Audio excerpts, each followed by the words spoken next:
Three, two, one. Hello, everyone. Welcome to this live Papo de Teacher tonight. São todos muito bem-vindos a esse Papo de Teacher nessa noite. I'm Teacher Fabi Montanari, and if you want to speak English without barriers, this is the place where you have to be. And tonight we're going to talk about how to avoid this forgetting the words in English when you need to speak and when you need to speak English. And this is a pretty common complaint my students bring to me, and it's probably common for you too. And so this is what we are going to talk about. But before we go into the content, I'd like to know who is here for the first time. If you're here for the first time, raise your hand. I want to hear from you. I like to hear. We are going live both on Instagram and on YouTube. So I have two cameras here. I'm alternating the way I look to the cameras, but you can say hello to me. I'd like to hear from you. Welcome, everybody. And let's start with this talk here. So it's your first time here, Mauro. Very, very good. It's very good to have you here. I hope you enjoy it. So for you to understand what I'm doing here, okay, as a teacher, I have been teaching English for 28 years now. Okay, so I have been here in this teaching business for long enough to understand that we have many different phases. I have been through many different phases through this speaking learning process, okay, English learning process. And you need to understand, okay, I started teaching many years before internet worked. And the first time I taught online, it was using Skype, and it was in 2006.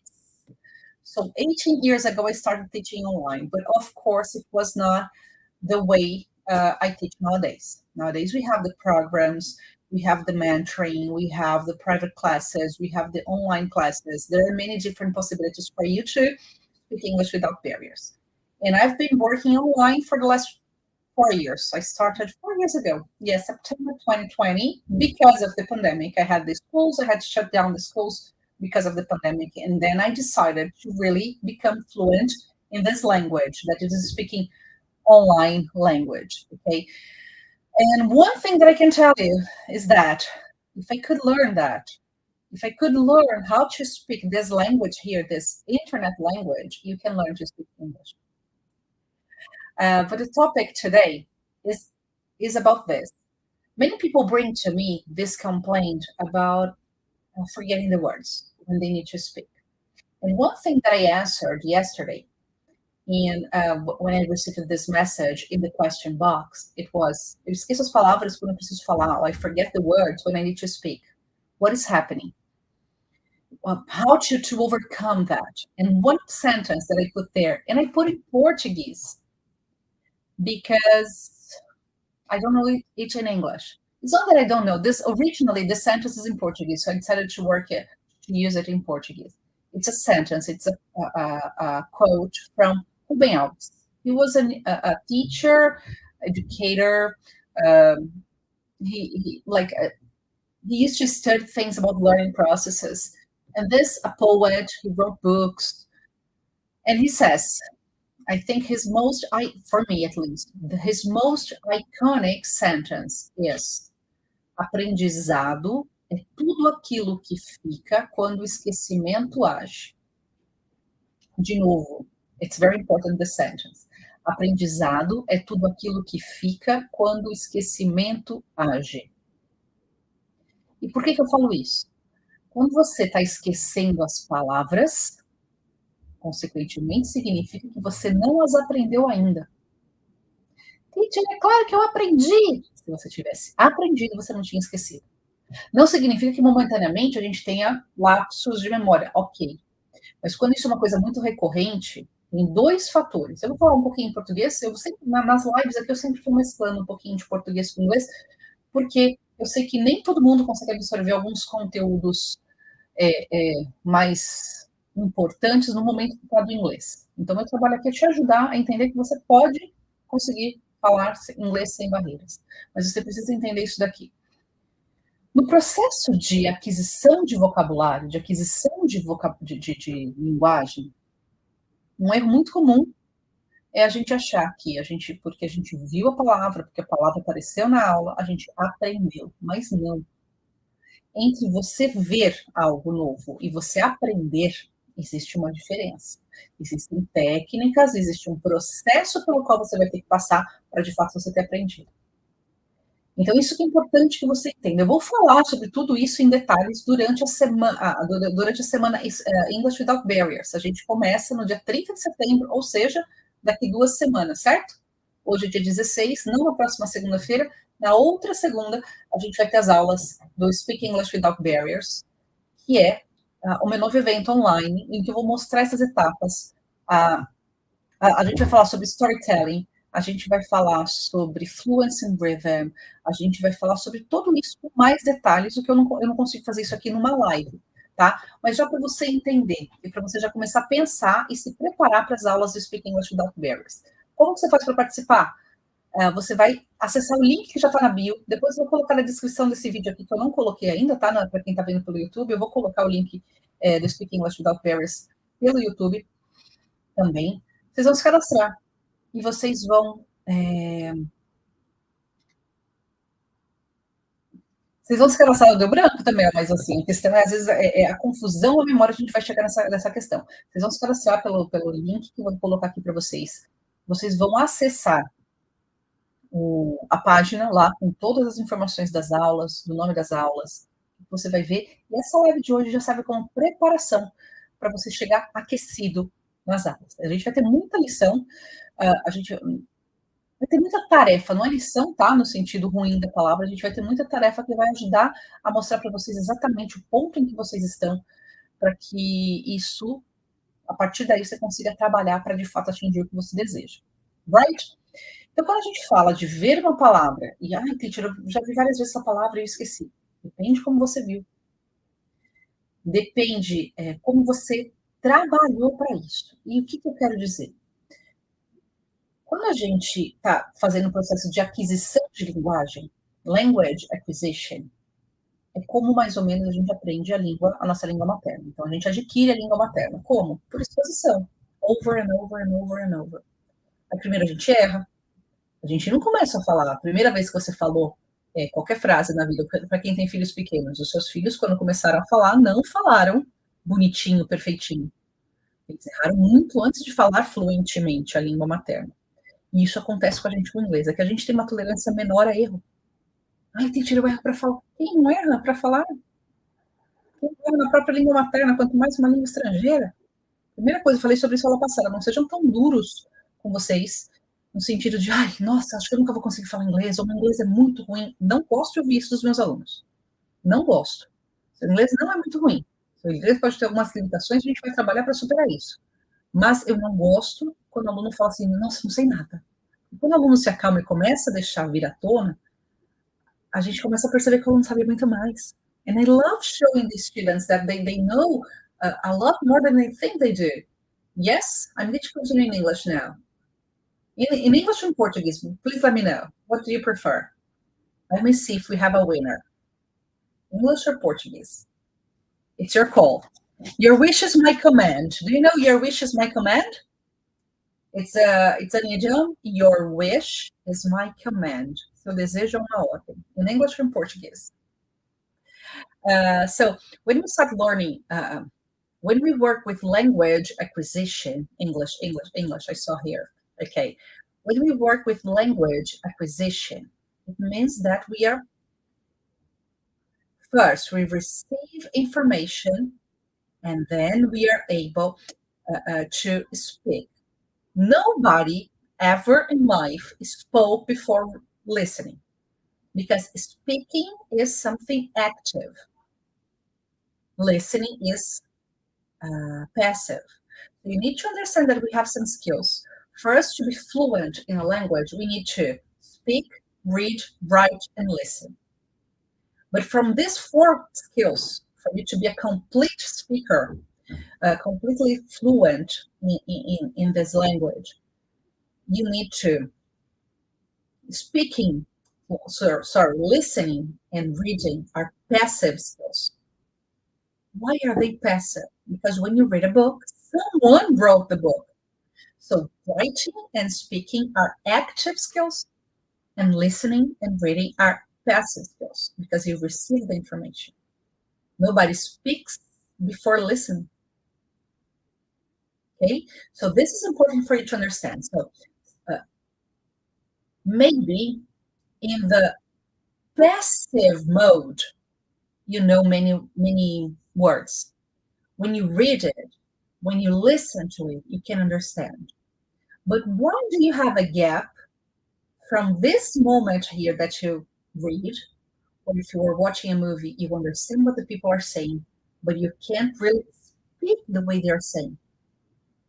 Because there are other elements that you need to consider in your learning process. There is a study I saw many years ago. A teacher, I was participating in a teacher training session, and the teacher said for anybody to learn a new vocabulary actively, it means that I've had contact with this word for at least 25 times. So you see, sometimes you see a word today. Maybe for some words you can learn today and put it in practice, and then in the other day you are using it because I don't know, maybe it was like an extreme situation and then you learned that. But in general, if you consider all the words that we have in English, do you know how many words are there in English, registered in English? Do you have any idea how many words we have in English? We have in English 750,000 different words. 750,000.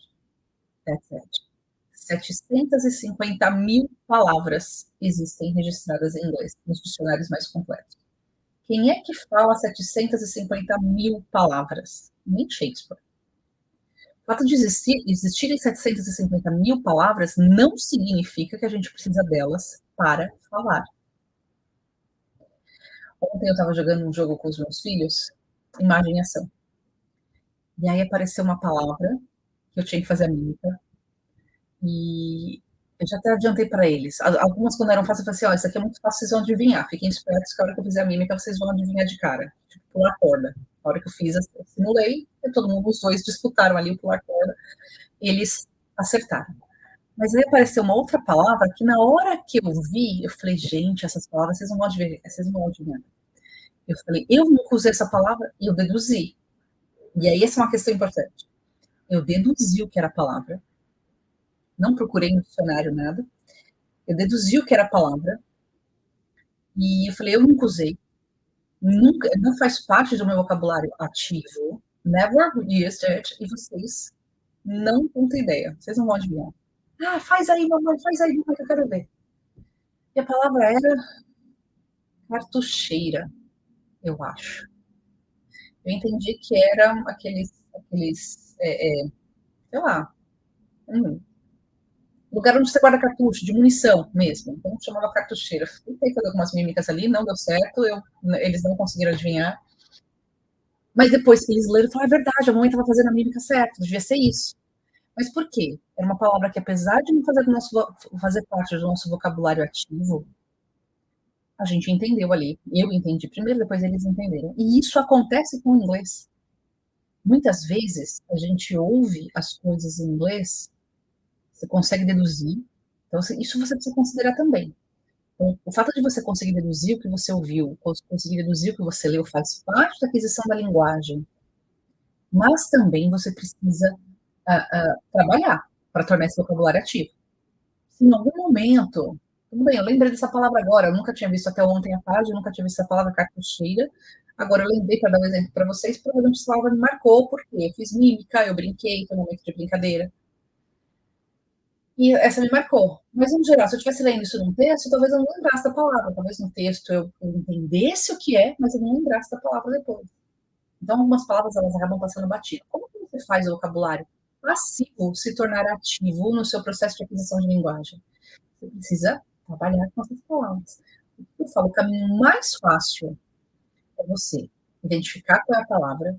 Vocês já me ouviram aqui falando, assim, vocês vão assistir um filme hoje, assistam com intenção. O que é intenção? Intenção de aprender 5 palavras. Por mais que, seu dia foi cansativo, você trabalhou o dia inteiro, às vezes você pegou tempo para em casa, para jantar. Mas você vai parar meia hora para assistir qualquer coisa na televisão, in English, please, in English. Pega 5 palavras, gente. Não precisa nem fazer agora à noite. Está cansado agora à noite, não tem problema. Mas quer criar uma rotina de estudos consistente? Anota 5 palavras que você viu ali. Monta seu caderninho de vocabulário, seu vocabulary bank. Palavra? Vai no dicionário, no Monolingual Dictionary. Procura a pronúncia, transcreve a pronúncia. Pode ser um arquivo de Excel, às vezes. O aluno pensa, eu posso fazer por Excel? Pode fazer por Excel. Eu gosto de escrever, mas você, de repente, pode optar por fazer por Excel. The transcription of the word, synonyms for this word, and how to use it. So 4 steps, the word, the transcription, which is the pronunciation, synonyms or antonyms, and the word, the use of English, how you use that. And is this the end of your learning process? No. After that, you're going to have to review it. But the more often you do that, the easier it will become for you to speak English. The more organized you are in this moment, the easier it will be for you to speak English. And when I said 750,000 words, 750,000 palavras, Natália put here, oh my God, yes, oh my God, 750,000 palavras. Mas eu acho que eu não respondi para vocês quantas palavras a gente precisa para falar inglês de verdade. Falantes proficientes da língua, com uma boa base de vocabulário ativo, usam em média de 15 a 20 mil palavras. Mas um falante independente, a gente tem os níveis de independência com relação a falar inglês, né? A gente tem o falante básico, o falante independente e o falante proficiente. Um falante de nível independente, ele tem cerca de 5 mil palavras no vocabulário ativo. Você nem percebe.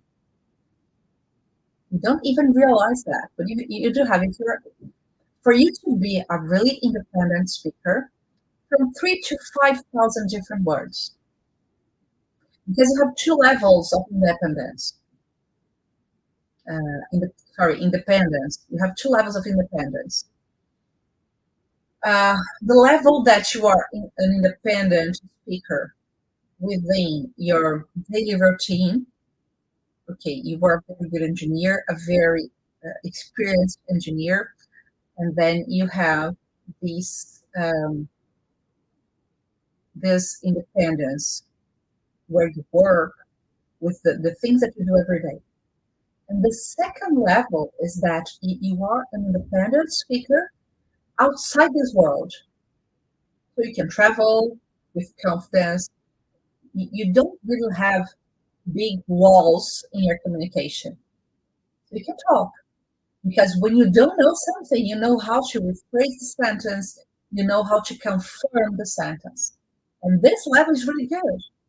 After that, if you want to be proficient, you can. But how to reach this level of independence? This is where I want to bring you. So when you have, I studied English, but when I have to speak, the words run away from my mind.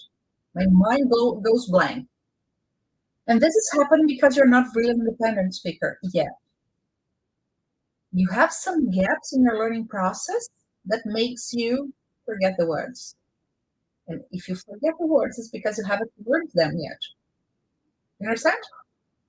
Does it make sense for you? Is it clear? Better question. Is it clear for you? Do you follow my idea here? So we have some pillars to speak English without barriers. And in class 1, we're going to talk about storytelling. on September 30th. We're going to talk about storytelling is very important because people get lost when they have to tell a story. And sometimes you're not really, your problem is not about forgetting the words, it's that you get lost in the timeline of what you have to say. And people don't understand you, and you are really lost. Like, oh my God, where am I in the timeline? So you need to understand that. And you need to understand that the relation between sounds and letters in English. And the video today I posted by lunchtime, in the lunchtime, it was around 1 p.m. I don't know if you have seen. Has anybody seen here the video I posted on Instagram earlier today about the word of the day? Word of the day today. The word of the day today is share. And I was explaining that we have share, the CH, the combination of CH letters can be share, but it can also be machine. So you have the ch sound, the ch sound, as in machine, and we also have the k sound, as in technology. The same letters have three different sounds. And if you don't understand that, you have barriers in your communication. So you need to understand that. You see? So for you to follow this process, this is the beginning. Imagine if every day I watch a movie in English, you register 5 new words, and then you go after that, you go to check their pronunciation, the transcription of the sounds. And transcription is not translation. Do not, I know you are going to be tempted by writing the translation. But when you forget the words very often, it might be a sign that you have started learning English by translating. Natalia put here, I always forgot words. I always forget words when I'm going to talk with my friends or when I'm talking with my friends.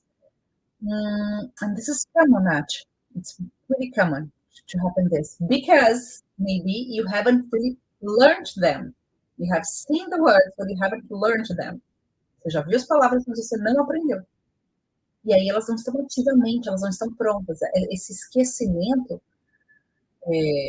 aparente esquecimento, significa simplesmente que você ainda não está pronta para usar as palavras de maneira ativa. Você já viu. Você não vai conseguir nunca usar uma palavra que você nunca viu. Você já viu a palavra. Mas você precisa tirá-la da pastinha de vocabulário passivo e trazê-la para a pastinha de vocabulário ativo. Vai ter que mudar de pasta dentro do seu drive. Entende? Então, esse tipo de processo a gente precisa fazer. Aprender línguas não é somente repetição, mas repetição faz parte do processo de você aprender uma língua. Eu tenho certeza que no momento lá, para quem tem filhos, a gente não lembra quando a gente passou por esse processo. Mas quem tem filhos ou quem convive com criança que está aprendendo a falar, a criança vai falar água, ou vai falar qualquer coisinha que os pais entendem, só as pessoas mais próximas entendem que aquela palavrinha significa água, depois ela vai aprender a falar água, depois ela vai falar assim, sabia que é água, ela vai falar sempre na terceira pessoa, depois vem para eu gostaria de água, eu quero água, eu gostaria de um pouco de água, até chegar na fluência. E tá tudo bem. Nosso processo de se tornar fluente e independente, para depois virar fluente, é a gente partir de necessidades concretas com estrutura simples para necessidades abstratas com estrutura mais complexa. Vou falar sobre isso nas aulas no Speak English Without Barriers. Então, a gente vai avançando nesse processo de se tornar independente. Isso é um processo, respeitem o processo, não queiram pular etapas. A gente pode, sim, acelerar, porque a gente vai canalizar energia para alguns pontos que são cruciais, ao invés de deixar a energia se dissipar. Ou você pode aprender inglês em 10 anos, você pode aprender inglês ou Eu não acredito na fluência do zero em 6 meses. Eu não acredito. Sou professora há 28 anos. Tá? Já vi algum aluno meu? Não. Já vi alunos que aprendem mais rápido, né? Que seguiram o método aprendendo mais rápido, outros que não tinham tanta pressa ou não, de fato, não conseguiram se encaixar e aprenderam mais devagar. Nenhum aluno meu nunca não aprendeu inglês. No sentido de que, se você passar pelo processo, você entender o que você precisa fazer agora, você vai te resultar. Resultados mais rápidos e mais lentos. Uh, am I clear here? I'm reading the questions here. People on Instagram today, no, people on YouTube are participating more than people on YouTube or on Instagram. Let me see here. Carol put here, Caroline Almeida put, why I only forget words when I need to use them on important meetings. And this is another point that we need to check. Probably on important meetings, you are more stressed, as it's more important and it's crucial. Maybe you think you're nervous. And in this case, it's not because you don't know the word. It's because you're nervous with the situation. And it happens to me. If I have to talk to somebody that makes me feel nervous, we're going to forget words. We're going to forget even Portuguese. There is a situation. Let me see if there was questions here on Instagram. I love that your live is in English. Very good. It's most of the time in English. Okay, Sandra walks here. Most of the time it's in English, but I alternate English and Portuguese because I want to spread the message. So sometimes I have to alternate. But my students know, and some of you might know, that when I was a teen, one of my motivations to study English was that I wanted to listen and understand to Bon Jovi songs. Okay, yes, I'm a big fan of the band since I was 12 years old, and it's more than 30 years now. And I love listening to Bon Jovi songs. And I said that whenever I have the opportunity, I'm going to talk to him. If I oh my God, I learned English to talk to Bon since I was a teenager. Okay, like crazy fans. But knowing myself, if one day I have the opportunity to be face to face to John Bon Jovi, I'm going to forget even the words in Portuguese. Because one day my friend said, "Oh, Fabi, okay, if you have the opportunity face to face to Bon Jovi, what are you going to do?" I said, "I'm not going to do anything. I'm going to freeze. I won't even remember that I speak Portuguese." So it will happen. Yeah, it will happen. So sometimes, depending on the person who's right in front of you, depending on how important it is, how nervous you get. And then inside the program, inside the online course, we have preparation for presentation. Because of meeting, how to prepare for that. So we have this preparation that is important, because I understand it's important. As important, it has the same importance of learning the words. The other thing is getting prepared to present in English. Both things are important. Not only one or not only the other. You see? So you need to be prepared technically, but emotionally you have to be prepared too. Both of them are important. Okay? What else, people? So you need to understand this learning process. I have covered the points I wanted to share here with you. I want to understand if you have questions about that. If you do have questions, just let me know. I will be more than look at this sentence. I love this sentence. I will be more than glad to share the answer with you. This is a very good sentence for you to finish an email. Oh, if you have any further questions, you can say, if you have any further questions, just let me know. Okay, it works. It's effective. But depending on the situation, you can go further. If you have any further questions, I will be more than glad to help you handle the situation. Like, it's very polite, it's very beautiful. And if you have any further questions, I will be more than glad to help you with that. Questions, people?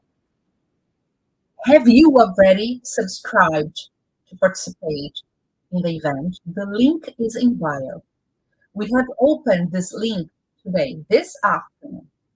Right after this live, I'm going to see your name there. I want to see your name there right after this live. I'm seeing your names here on Instagram, and I'm going to see your names there registered. Because as the link is new, I have to see your name there. And we are going to have 4 classes on the week of Speaking English Without Barriers. And I'm going to explain all of this in details. We are going to have extra material. We are going to have it's a full event, a full week to change your view on speaking English without barriers and to help you map exactly where you want.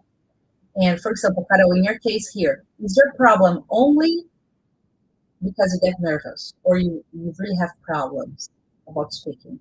So we are going to map this to help you identify your real level of English. And from this is a starting point for you to take your decisions. Okay, where am I now? Do I want to be where I am? Yes, okay. If you know, what do you have to do? What's your next step? How long it's going to take for you to overcome these problems, overcome these barriers that you have? I will be there to help you. This is a special week. Okay, people. So this is the point I wanted to share with you. I hope you have a great week. As we don't have any further questions, I want to see you there. I want to see your names on the list. And next month, important thing. Next week, we are going to have lives every day for you to be ready for the main classes of Speaking English Without Barriers. So next week, we're going to have a special week on Monday, Tuesday, Wednesday, Thursday, and Friday. 5 days. And then we have the classes on September 3rd. Okay? So that's it, people. I'll see you around, and good night for everybody.